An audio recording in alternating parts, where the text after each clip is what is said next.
So, it comes, in some ways it comes back to just that simple rule of show, don't tell.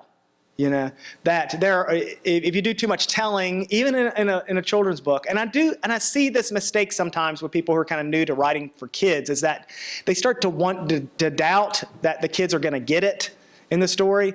But have faith, give them the benefit of the doubt that they will figure this out, that they will enjoy the story more if they have to work on this. And it makes me think, this story, this book that I wrote, The 9-Pound Hammer.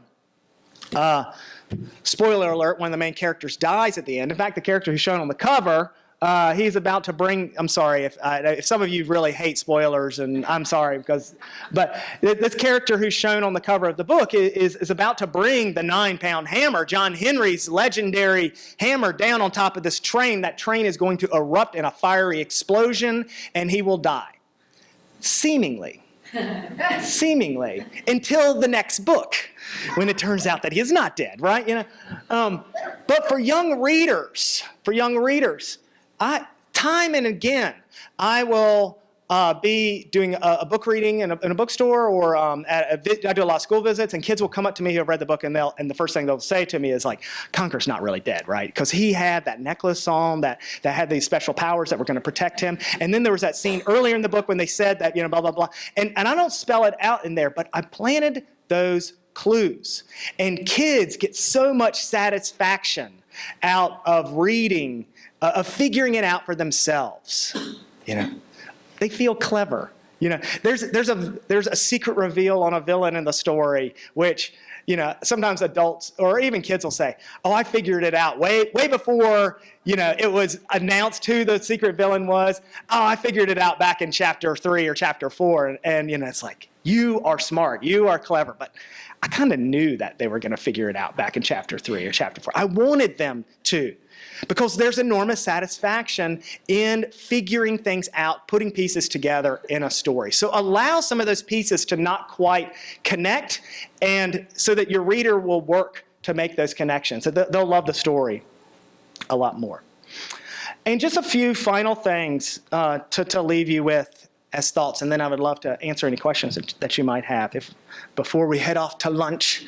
Don't let your stomachs growl yet. Is that if you are interested in writing for young people, but the last book that you actually read for a young person was Pippi Longstocking,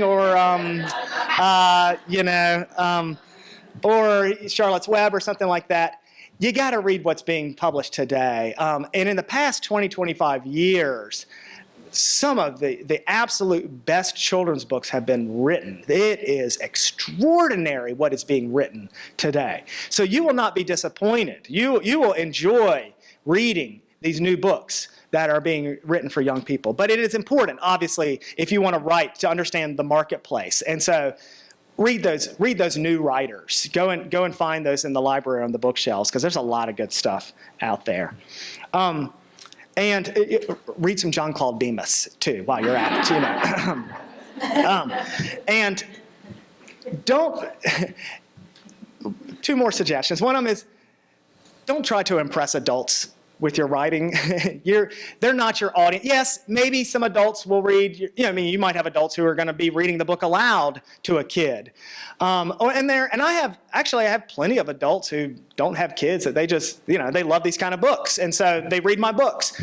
And I'm thrilled if they read my books, but I didn't write it for them. I wrote it for that 11 or 12-year-old boy or girl out there who likes this kind of stuff. Sure, it can be fun to go to a cocktail party or something like that and say, oh, I'm a writer, and it's, that kind of thing. But that's not why you do it, You want your reader to love your story. And if you are writing the story, and I admit I've been guilty of this too at times, of how I structure my actual language, the vocabulary content that I'm choosing, the sentence structure. Sometimes I might think, oh, well, that's kind of an impressive sounding sentence right there, if I do say so myself. But then I realize that I'm thinking about some adult that's going to read and appreciate that. And is it really the best structure for that sentence when it comes to a kid enjoying the book, understanding the character, understanding the story. So write to impress the kids. Don't worry about adult readers and what they're going to say about your books. And the last thing is, I remember growing up in the Methodist church down in Pamlico County, North Carolina, and my minister would say at the end of every service, go and do the things that only you can do, and go and say the things that only you can say. And if you approach your writing like that, that is one of the great secrets of getting a book published.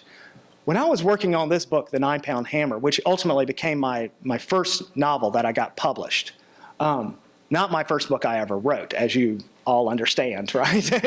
We write a lot before we get to that point that we got one that we're ready to sell. But The 9-Pound Hammer, this was a book that it's fantasy adventure, yeah, but there's no knights, there's no wizards, there's no dragons. It has a lot of Southern folklore. It has a lot of American myths and legends. It has John Henry's hammer in it, for God's sake. This was stuff that I wanted in the book. This was the stuff that the book that I wanted, that I just wasn't seeing that I never saw on a bookshelf as a kid.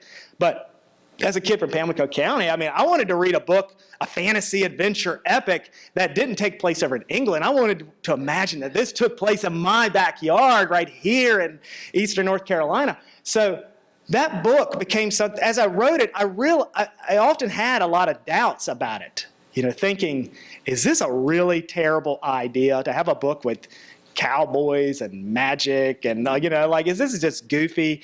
Is it, But that very thing that made it so particular to me, my interests, my background, what I wanted to see in a story, even those kind of weird, quirky aspects to it, were the very things that got it sold. I heard from my agent and the editor at Random House eventually that they just said, I wanted to read the book because I see a million fantasy adventure novels come across my desk that are all set in England at magical schools and have wizards and wands, but I didn't see one never seen one in North Carolina before. So to write something that doesn't already exist in the marketplace, that book that when you were 6 or 12 or 17, you would have loved to have read, but it's not already out there. It is now incumbent that you write that story. If it's not out there already, we're counting on you, So go and do the things that only you can do, and go and say the things that only you can say. So, and thank you so much. So, what do you want to ask about? Yeah, thank you. I'll accept it.